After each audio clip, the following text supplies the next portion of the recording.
Hai semuanya, kami dari kelompok 4 sesi yang ketiga pada saat ini akan mempresentasikan materi kami yang terambil dari bab 4 dan bab 5 mengenai The Theory of Individual Behavior dan Prosedur Process and Cause, beserta contohnya. Namun sebelum kita masuk pada pembahasan contoh soal, terlebih dahulu kita harus mengetahui apa definisi dari Theory of Individual Behavior dan Prosedur Process and Cause. Teori perilaku individu merupakan nilai kebiasaan dari manusia atau individu yang berbeda satu dengan yang lainnya, termasuk kemampuan dan skill, personality, persepsi pengalaman, dan latar belakang. Setiap individu adalah unik, sehingga diperlukan situasional atau pendekatan kontingensi dalam menghadapi individu yang berbeda tersebut untuk menghasilkan individu yang loyal dan menghasilkan hasil yang optimal dalam perusahaan. Adapun hal-hal yang perlu diperhatikan untuk mengetahui individual differences adalah yang pertama, observasi dan mengenali perbedaan-perbedaan. Yang kedua, mempelajari variabel yang mempengaruhi perilaku seseorang. Yang ketiga, menentukan hubungan di antara variabel-variabel tersebut.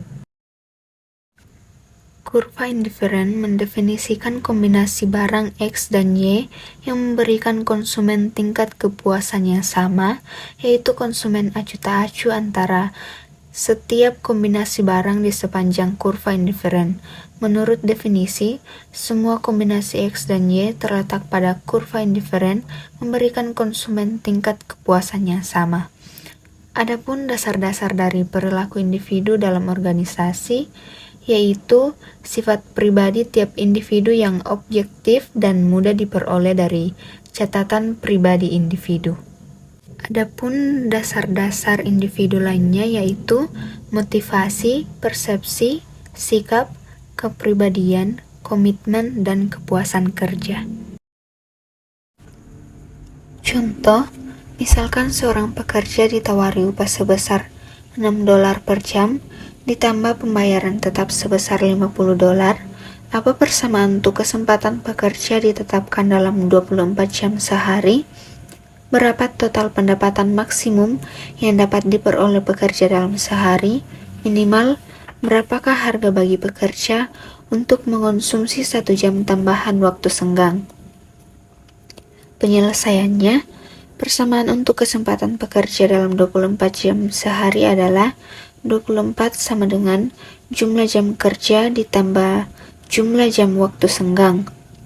Kita tahu bahwa upah pekerja adalah $6 per jam dan pembayaran tetap adalah $50, sehingga pendapatan pekerja selama 8 jam kerja adalah $6 per jam dikali 8 jam sama dengan $48. Total pendapatan pekerja dalam sehari akan tergantung pada berapa lama pekerja bekerja selama waktu senggang. Kita dapat menggunakan X untuk mewakili jumlah jam waktu senggang yang dikerjakan oleh pekerja. Jadi, pendapatan pekerja dalam sehari adalah pendapatan sama dengan $48 ditambah dalam kurung $6 per jam dikali X ditambah $50. Pendapatan maksimum akan dicapai ketika pekerja menggunakan seluruh waktu senggangnya, yaitu 16 jam, sehingga pendapatan maksimum pekerja dalam sehari adalah pendapatan maksimum sama dengan $48 ditambah dalam kurung $6 per jam dikali 16 jam ditambah $50 sama dengan $138. Pendapatan minimal akan dicapai jika pekerja tidak menggunakan waktu senggangnya sama sekali, sehingga pendapatan minimal pekerja dalam sehari adalah pendapatan minimal sama dengan $48 ditambah $50 sama dengan $98. Untuk mencari harga bagi pekerja untuk mengonsumsi 1 jam tambahan waktu senggang, kita dapat menggunakan persamaan berikut.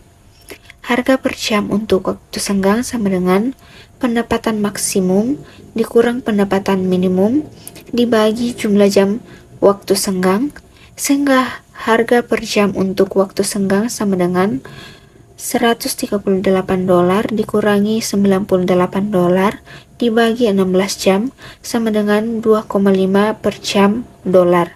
Jadi, harga bagi pekerja untuk mengonsumsi 1 jam tambahan waktu senggang adalah $2,5.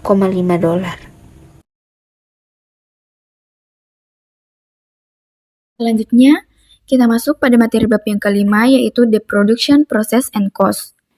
Production process atau proses produksi adalah serangkaian kegiatan untuk menghasilkan output tertentu, di mana output yang dihasilkan tersebut dipengaruhi oleh input yang digunakan dalam proses produksi. Setiap proses produksi mempunyai landasan teknis yang disebut fungsi produksi. Dengan menggunakan fungsi produksi, kita dapat menentukan tingkat output maksimum yang bisa diproduksi dengan sejumlah input tertentu, atau menentukan jumlah input minimum untuk menghasilkan tingkat output tertentu. Selanjutnya yaitu biaya atau cost, merupakan pengeluaran atau nilai pengorbanan untuk memperoleh barang dan jasa yang berguna untuk masa yang akan datang maupun mempunyai manfaat melebihi satu periode akuntansi tahunan. Selanjutnya ada macam-macam biaya produksi.